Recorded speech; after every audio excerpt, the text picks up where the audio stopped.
Welcome back sa aking YouTube channel. Para sa first time mo po nanonood, please click mo na yung Jeremy's TV Manila. Anyway guys, wala nang bayad o libre lang. Tulong mo na lang din sa kapwa mo. Alright, thank you very much po. So, ang topic natin ngayon for today's video.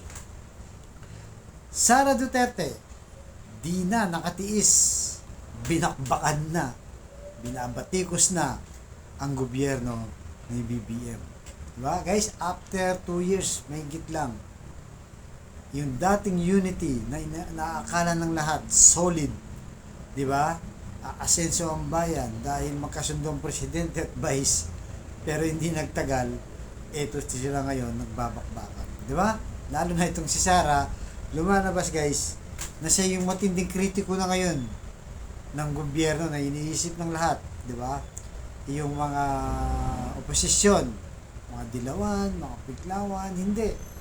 Kasi lumalabas ngayon yung mga Liberal Party, di ba?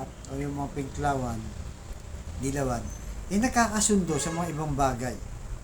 Di ba? Sa ibang issue ng Marcos administration, di ba? Tayo guys, hindi naman tayo solid kay BBM, pero nakikita naman natin, maganda naman yung mga ibang issue na kanyang nilalabanan. Kaya nga ngayon guys, pagka-resign itong si Sara, eto na.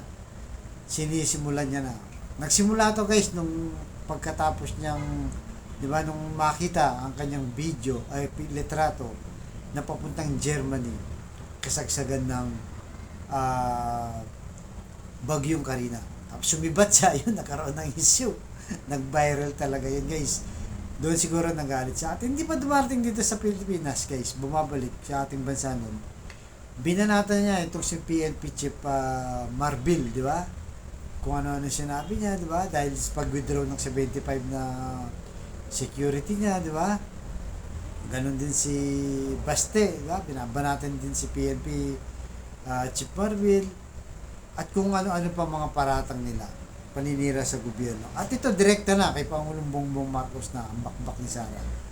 Dahil siyempre hindi na sa cabinet member, malaya na siyang bumakbak at lumalabas ng tunay na kulay nitong si Sara. So, ang isa sa mga sinabi niya, sabi niya guys, ang Pilipinas ngayon ay patuloy na nagugutom, naghihirap at lumalalang dahil lumolobong ng dahil sa mga mapanlinlang para maupo sa pwesto. Pagod na tayong makita ang bayan na napag-iiwanan, tinrato na parang walang halaga, hindi ka aya-aya at sunod-sunuran sa ibang lahi. We Filipino deserve more than what we are hearing and seeing from the government right now, we Filipino. So, yun guys, gutom daw, di ba? Gutom. Panlilin lang daw ng mga nakaupo. So, direct to kay BBM talaga to guys, di ba? Direct to. Pero nung nakaupo siya bilang DepEd guys, di ba? Pagkakataon na rin na sana niya para may angat lang yung antas ng ating edukasyon, hindi niya nagawa. Kasi isa rin yun sa solusyon sa gutom, di ba? Pag maganda quality ng education, at maraming nag-aral na bata, at maraming natapos, maganda yung education, pwede kang makatakas sa gutom, makakatulong sa ating bayan. Pero anong ginawa niya guys? Wala. Meron mang ginawa pero wala, hindi naramdaman ng taong bayan at hindi talaga niya napaunlad ang DepEd. Kasi lumabas sa ranking, kulilat tayo guys, lalo na sa international study. Di ba? So, dun pa lang sablay na itong si Sara Duterte. At meron pang sinasabi dito guys.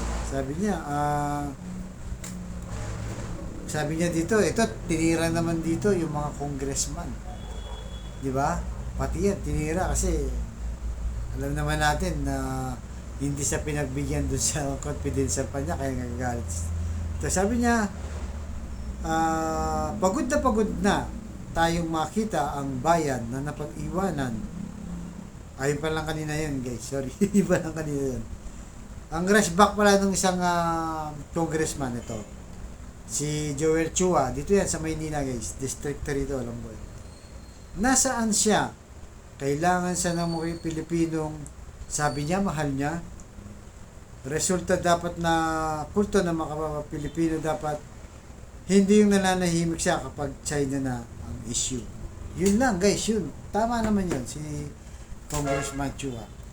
Maraming issue si Sara na kailangan niya sagutin pero hindi siya kumikibo. Unang-una nga, yung sinabi ni Joel Chua, pro-China, di ba? Yung West Philippine Sea. Di ba? Kung may malasakit talaga siya sa interes ng ating bayan. Kasi territory pinag-usapan dito, di ba? So kung may malasakit siya, winater kanon tayo, nilaser, di ba? May marin pa na naputulan ng daliri, di ba? Ninakawan sila, parang pirate, at kung ano pa mga pambubuling ginagawa ng China. Anong sabi ni Madam? Wala. No comment siya. Wala tayong naririnig sa kanya. Actually, hindi lang sa kanya. Buong pamilya niya, wala tayong maririnig na kontra sa China. Di ba? Talagang hindi natin niya maririnig guys. Alam mo na pinapaboran nila ang China. At maka-China talaga sila. Kasi ni isang pangontra dyan. Di ba? O pagkondina sa mga Chinese, wala. Talagang wala tayong makita. Kasi pagka siya, di ba, nagsalita, mga personal lang. Kita mo kay Kibuloy. Di ba? Salita siya ng salita. Di ba? Kay Kibuloy, pinagtatanggol pa niya. Itong si Kibuloy, parang sila Bato, sila Bongo, sila Robin Padilla, pinagtatanggol si Kibuloy. Pero totoo niyan, di ba? Alam naman natin itong si Kibuloy, may warrant of arrest na sa batas na korte, legal, gobyerno. Di ba? May kaso siya na kailangan harapin pero hindi siya umaharap. Pero pinagtatanggol nila guys, itong si Kibuloy, di ba? Imbis na pagtanggol mo yung West Philippine Sea, yung mga marin natin dyan, mga Navy, mga BIPAR natin dyan, di ba? Mga mangingisda natin dyan, wala tayong naririnig. So, paano niya sinasabi? Tama itong si Joel Chua, di ba? Nasaan siya noong kailangan siya ng mga Pilipinong, sabi niya yung mahal niya. Tama naman, di ba? Mahal mo ang Pilipinas, pero pag inaapi yung bansa mo, hindi ka kumikibo. Di ba? So, pawang ano na guys, lumalabas na talaga yung kulay ni Sara. Parang kasiraan na lang to. Wala nang ibang gagawin to kundi siraan itong si Pangulong Bongbong Marcos. Dahil, kapag nga naman nasira si Pangulong Bongbong Marcos, natanggal sa pwesto, sino ngayon ang uupo at makikilabang? Wala nang iba kung hindi itong si Sara Duterte. Kaya hindi siya tumitigil guys eh. Siya pang dahilan. Kasi pag hindi siya nagsalita, hindi na siya maalala ng taong bayan. Di ba? Malayo pang 2028. Aabot pa ba kaya siya?